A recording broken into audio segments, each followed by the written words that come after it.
You pull it across and you hear and the glass opens up. How big? Float in the juice. Person size? It's about 3 feet across on the interior. Give me my hair back!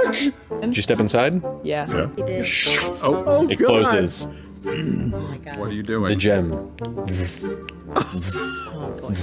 As the gem is flashing, Essek goes, right there, I can sense it. You can't hear anything. It is locked in silence. Those money tubes. I love you. Old game show. Oh, no. Oh god, this is some Spock shit, no.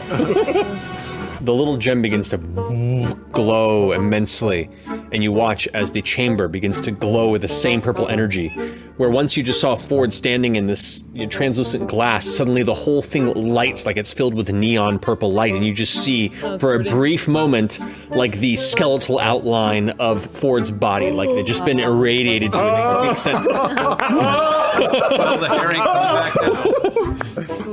And the light begins to diminish. I have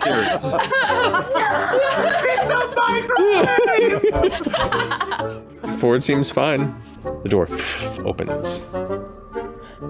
Hair's back.